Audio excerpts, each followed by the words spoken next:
One reason for America's long success was the ingenuity of designers like Olin Stephens. Employing scientific research, he designed a record 8 winners. Each was an advance.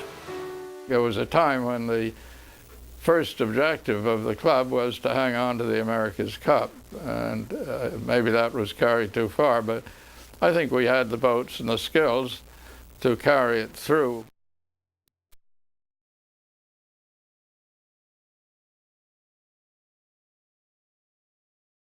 I think when the Yacht America went to England, she was a true representative of what American yacht designing could be and what American shipbuilding had shown in the clipper ships and so on.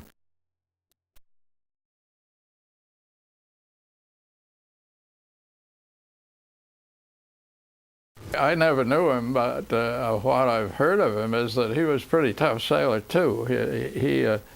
He was not unwilling to get away with anything he could do in terms of right-of-way and that sort of thing.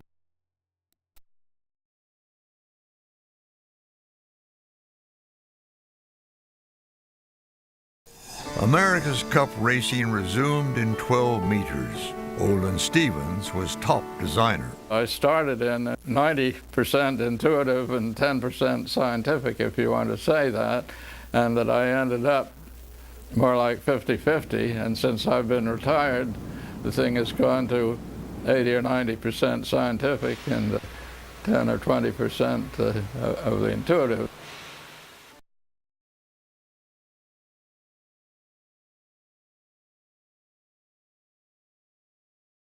Mossbacher and Stephens then teamed up.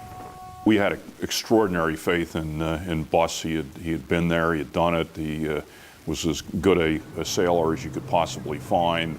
That combined with Olin Stephens, we went into the summer not cocky, but very, very clearly aware of the fact that we had a very strong effort.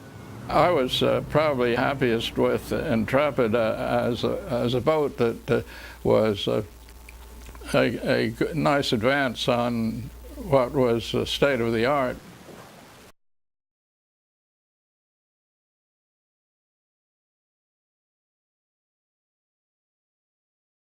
In those days, of course, there was a change when we went from wood to aluminum.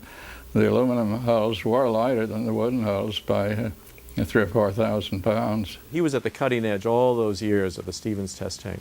So I think it starts with his basic understanding of boats as a good sailor. Second, his ability to get along with people.